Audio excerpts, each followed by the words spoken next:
বৃদ্ধ মা সে তার ঘরে স্থান পায় না, কোথায় স্থান হচ্ছে তার বৃদ্ধাশ্রমে। কালকে আমি আমাদের বাস স্ট্যান্ডে দাঁড়িয়ে আছি, একটা ঘটনা বলি, আমি এটা বাস্তবে দেখলাম। একজন ডাক্তারবাবু, বর্ধমান মেডিকেল কলেজে ডাক্তারবাবু ছিলেন, আমি নাম করছি না, তার ছেলে মিলিটারির বড় ইঞ্জিনিয়ার অফিসার, বীরভূমে বাড়ি, তাও বলে দিচ্ছি। আমাদের চায়ের দোকানে, মিষ্টির দোকানে দাঁড়ালে একটু টিফিন করার জন্য ড্রাইভারকে দিয়ে বাবা মাকে কোথায় পাঠাচ্ছে না, বহরমপুর বৃদ্ধাশ্রমে। এত জিনিস আছে তার ঘরে, তার বউ আছে, তার ছেলে আছে। সেই বাবা মায়ের যিনি আজীবন চিকিৎসা করে গেলেন, মানুষকে ভালো করলেন, সুস্থ করলেন। এটা গত কালকেকার ঘটনা বলছে, আমার গ্রামে দেখলাম। উনি দাঁড়ালেন বলে আমি দেখতে পেলাম, টিফিন করার জন্য, চা খেতে, মিষ্টি খেতে। তার স্ত্রী আছে। সেই বৃদ্ধ বাবা মায়ের দুজনের দুটো হোমে ঠিকানা, বৃদ্ধাশ্রমে। মা আছে মহিলা বৃদ্ধাশ্রমে, বাবা আছেন আর একটা বৃদ্ধাশ্রমে। আমি মনে মনে ভাবলাম, হে গোবিন্দ, যার হাত ধরে ওই মা জননী আমার এসেছিলেন আপনার ঘরেই, শেষকালে বৃদ্ধাশ্রমে এই 4 চাকা গাড়িতে করে যাচ্ছে, যত সময় যাচ্ছে ততটুকুই এক জায়গায়।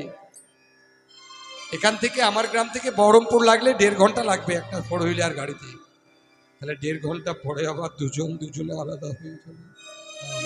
তাই গৌর হরি বল, এটা কি কলিযুগের ধর্ম? তাই কাদালে কাপ দিতে হবে, মা কাঁদানো ভালো নয় ভাই। কাঙালে কাঁদিতে হবে, মা কাঙালা ভালো নয় ভাই। কাঙালে কাঁদিতে হবে, মা কাঁদানো ভালো নয় ভাই। তোমাদের মধ্যে কেউ কাঁদাও নাকি গো? যুব সমাজ যারা আছে, যুব সমাজ, হ্যাঁ, এমন সন্তান, সে তো সন্তান নয়, সে হচ্ছে শয়তান। সন্তান নয়, সে শয়তান। যে বৃদ্ধ বাবা মাকে কাঁদায়, তারা তো আর কদিনের জীবন, চলে যাবে, আর কিছুদিন পর নিজের বাড়ি চলে যাবে এই ফেরত গোষ্ঠে। কেন কাঁদাবো? তারা যতদিন আছে, শাক ভাত, নুন ভাত, ছেঁড়া কাপড় হোক, একটু পরিষ্কার পরিচ্ছন্ন, একটু সেবা শুশ্রূষা পেলেই তবেই তোমাদের মঙ্গল। নইলে তুমি যারে ফেলেছ পাশ্চাত্যে, সেও তোমারই ফেলিবে পাশ্চাত্যে। ভয় নেই বন্ধু, তোমারও পিছনে তোমার সন্তান উঠছে, ও ঠিক তোমাকেও তাই করবে। নিতাই গৌর হরি বল। তাই বেলি অবসান হইল, চলো যায় ঘরে। আরে বেলি অবসান হলো, চলো যায় ঘরে। বেলি অবসান হলো, চলো যায় ঘরে। আর মায়ে না দেখিয়া প্রাণ কেমন কেমন করে, মায়ে না দেখলে প্রাণ কেমন কেমন করে। মায়ে না দেখিয়া প্রাণ কেমন কেমন করে। বলরাম দোষে কহে শুনি কানাইয়ের বল। বলরাম দাস কহে শুনি কানাইয়ের বল। আর সকল রাখালো মাঝে পরে উতরল। সকল রাখাল মাঝে পরে উতর। সকল রাখালের মাঝে পরে উতর। উতরল পড়েছে, উতরলে পড়েছে, উতরলে পড়েছে। এ যাবার বেলায় উতরল পড়েছে। ঘরে ফেরার কালে উতরল পড়েছে। ঘরে ফেরার কালে উতরল তাই গৌর হরি বল। ফেরার কালে উতরল পড়েছে। সকল রাখালো মনে, ঘরে ফেরার কালে সকল রাখালো মনে, তাই গৌর হরি বল। সকলের মাঝে বলি উতরল পড়েছে, উতরল পড়েছে, উতরল পড়েছে। আচ্ছা, বলরাম দাস প্রশ্ন পদকবি বলরাম দাস বাবা, তিনি বললেন, বলরাম ও দাস কহে শুনি কানাইয়েরও বল, সকল রাখালো মাঝে পরে উতরল। এখানে দুটো প্রশ্ন আছে, দুটো না, একটা, এই রাখাল কেন বললেন? বাগাল বললেই তো পারতেন, কি বাবা, তাই না? তিনি তো বাগাল বললে পারতেন, পারতেন না বাবা? তিনি বললেন রাখাল। কত সুন্দর একটা ভাষা দেখুন। আমাদের যখন স্কুলে ছুটি হয়, ছেলেদের মধ্যে কত হই হুল্লোড় চড়ে, হ্যাঁ, দৌড়াদৌড়ি ছোটাছুটি, চিৎকার চেঁচামেচি করতে করতে আমরা ঘরে ফিরি। তাই বলরাম দাস বলছে এই কথা শুনে সকল রাখালের মাঝে হই হই রব পড়ে গেছে, ঘরে ফিরতে হবে, আর বেলা নেই, আর বেলা নেই। তাহলে রাখাল কেন বললেন? হরে কৃষ্ণ বাবা, রাখাল কাকে বলে আর বাগাল কাকে বলে সেটা জানার প্রশ্ন। এই যে মা, রাখালি বাকে বাগালি বাকে, দুটো প্রশ্ন, খুব সুন্দর উত্তর। রাখাল কাকে বলে ভালো করে শুনে নেন, বৈষ্ণব আশ্রয় যারা করেছেন বিশেষ করে তাদেরকে বলি, রাখাল হচ্ছে যিনি রাখতে জানেন তিনি রাখাল। নিতাই গৌর হরি বল, হরি বল, হরি বল। তাহলে যিনি রাখতে জানেন, টাকা পয়সা, বিষয় সম্পত্তি, বাড়ি গাড়ি না, না, পুরুষের পুরুষত্বকে গুরুর চরণে সমর্পণ করে দিয়ে পুরুষের সত্তাকে যিনি উজানে তুলে নিয়ে যেতে পারেন তিনি হলেন রাখাল। হরি বল। জয় জয় শ্রী রাধে, রাধে রাধে। আর আমরা হলাম সবাই বাগাল। হরি বল। যিনি রাখতে পারেন তিনি রাখাল, আর যিনি ক্ষয় করেন তিনি হলেন বাগাল। জয় নিতাই গৌর হরি বল, হরি বল, হরি বল। বেলা চলে গেল রে, একবার ফিরে দেখ মনে পড়ে। বেলা যায়, বেলা যাই, বেলা যাই বাবা, বাবা, বাবা বেলা যাই গো বাবা, বাসনায় আগুন দাও বাবা। হরে কৃষ্ণ। কে বলেছিল এ কথা? আমাদের পরম পূজনীয় শ্রী শ্রী লালাবাবুর বাড়ির ধোপার মেয়ে।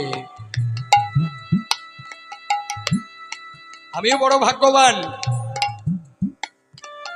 যে লালাবাবুর এরিয়াতে আমার জন্মভূমি, সেখানে আমার বাড়ি। আমি বছরে দুপালা, কিছু না হলেও দুপালা গান আমাকে এখানে গাইতে হয়। এই আশ্রমের মহারাজজি যেমন ভালোবেসে ফেলেছেন, ওই লালাবাবুর মন্দির কমিটির সবাই, মানে গোটা কান্দির পরিবার, যে পার্থর গান কবে হবে সেটাই আমরা দেখার বিষয়। রাসে আর রথে, রাসেও এবার একপালা করেছি, রথে একপালা আমি দুপালা করে সময় দিতে পারিনি, যেহেতু আমার বাইরে বুকিং ছিল বহু দূরে, আমি ছিলাম বাংলাদেশের কাছে। তাই লালাবাবু সেই সময় কি করেছে জানেন?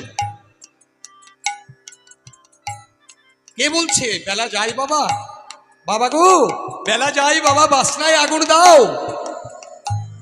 বাসনা মানে এখন তো বিভিন্ন প্রকার ডিটারজেন্ট পাউডার আমরা প্যাকেটে আনছি, বালতি জলে ফেলছি, তাকে গুলে দিয়ে, বা সার্ফ যেটাকে বলা হয়,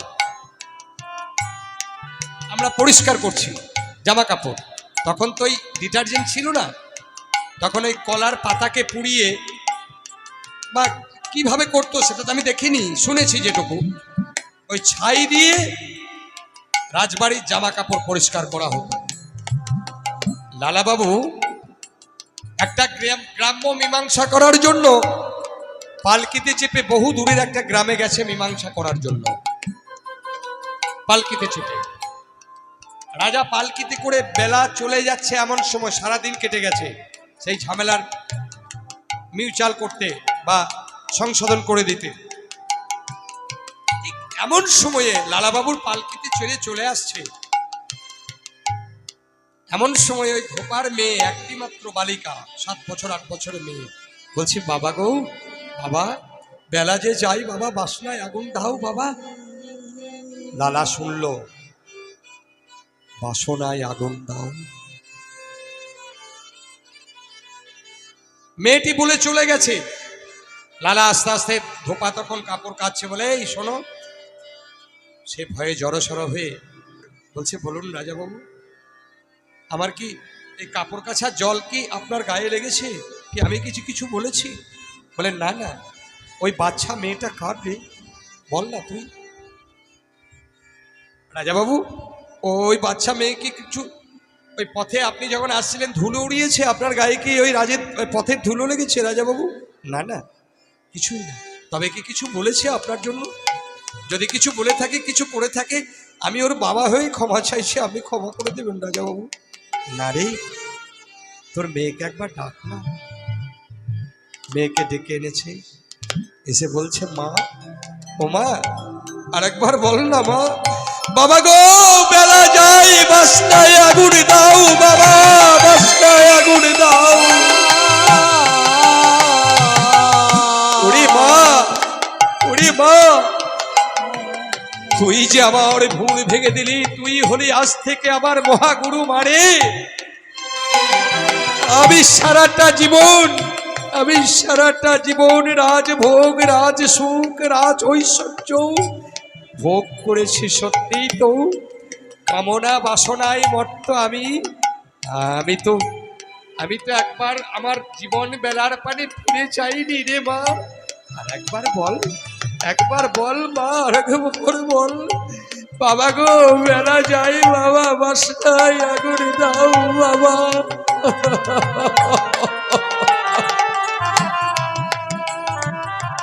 লালার চৈতন্য হয়ে গেল। পালকি থেকে নেমে এই বাড়িকে প্রণাম করে বলল, গো আমার রজ বাড়ি, চাই না আমার এই ঐশ্বর্য প্রাচুর্যের সুখ, চাই না আমার ধন জন, চাই না আমার কিছু। আমি চাই ওই ব্রজের রাধা মাধবকে।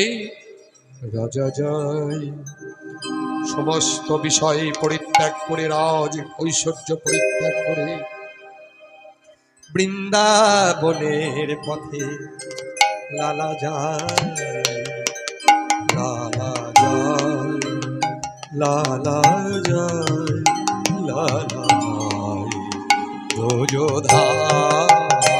লালা যায়, লালা যায়।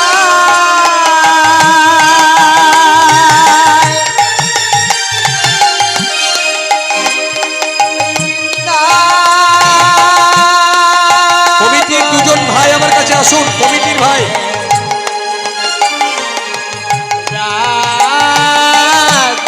বাবুদা, লালা যায়, লালা যায়, লালা যায়, চলে যায়। যাই লালা, বড় ক্লান্ত পথিক হয়ে চলে যাচ্ছে লালা বৃন্দাবনের পথে। দেখা দাও, দেখা দাও, দেখা দাও, দেখা দাও, কোথাও কৃষ্ণ দেখা দাও, দেখা দাও,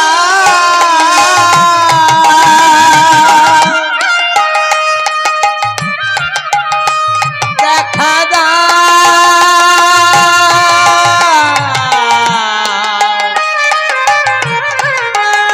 ওহে ক্লান্ত লালা আজকে যে পালকি ছাড়া চলতেন না, হাঁটতে হাঁটতে মধুময় শ্রীধাম বৃন্দাবনে এসে বড় ক্ষুধার্থ, বড় পিপাসিত, বড় ক্লান্ত হয়ে রাজাবাবু আবার কি করেছেন না, বৃন্দাবনে যমুনার তীরে একটু উঁচু করে বালি দিয়ে বালিশের মতো করে তার মধ্যে ঘুমিয়ে গেছেন। ব্রজবাসীগণ, ব্রজগোয়ালিনীগণ যাচ্ছেন যমুনায় জল আনতে। লালাবাবুর এহেন অবস্থা দেখে বলে, হলো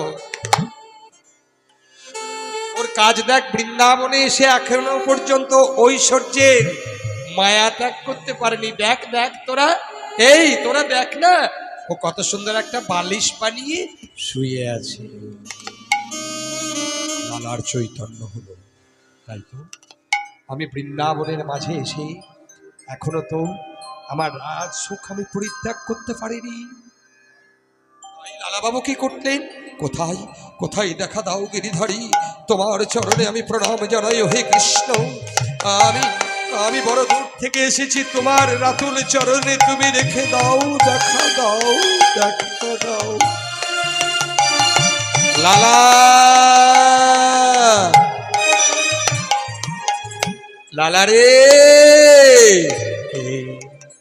কি আমায় ডাকে লালা আমি তোর আরাধ্য দেব হরিবল হরিবল আমার আমার আরাধ্য দেব তুমি এসেছো দয়াময় ওহে প্রেমের ঠাকুর কৃষ্ণ তুমি এসেছো দেখা দাও মাকে বিহারীজি তুমি দেখা দাও না না তুই তো আমার দেখা পাবি না বাবা আমার দেখা পেতে গেলে যে তোকে এখনো অনেক কিছু বাকি অনেক কিছু করতে হবে বাবা বলো না ঠাকুর বলো না তুমি আমায় কি করতে বলছো আমি তোমার দেখা পাওয়ার জন্য তোমার চরণে পাওয়ার জন্য তুমি আমায় যা বলবে আমি তাই করব লালা লালা রে তুই বৃন্দাবনের ঘরে ঘরে মাধে কুড়ি করে খা তুই মাধে কুড়ি করে নিয়ে আয় সেই মাধে কুড়ির অর্থে তুই আমার সেবা দিবি তবেই একদিন না একদিন তুই আমার দেখা পাবি। হরিবল হরিবল কমিটির দাদারা দুজন আসুন ডাকলাম কমিটির ভাইরা কমিটির দাদারা কেউ আসুন একটু আমার কাছে আমি লালাবাবু আমি বৃন্দাবনের গোবিন্দের সেবার জন্য আজকে দাঁড়ে দাঁড়ে ভিক্ষা চাইছি আমায় ভিক্ষা দাও গো নাগরবাসী ভিক্ষা দাও আমায় ভিক্ষা দাও নগরে বসে ভিক্ষা দাও আমায় ভিক্ষা দাও নগরে বসে ভিক্ষা দাও আপনাদের কাছে সাধ্য মতো যেটুকু দান দেবার সেটা তোলা থাকবে কিন্তু সত্যি করেই তোলা থাকবে আজকের এই আসরে যদি ওই গোবিন্দের সেবার জন্য আমার কমিটি দাদারা যাবে আপনাদের কাছে আপনাদের সাধ্য মতো আপনারা দেন সেটা তোলা থাকবে 1 টাকা দেবেন আমাকে না আমার কমিটির দাদারা যাবে আপনারা ওই কমিটির থালায় দেন তাহলে সেটা সেবায় লাগবে আমায় ভিক্ষা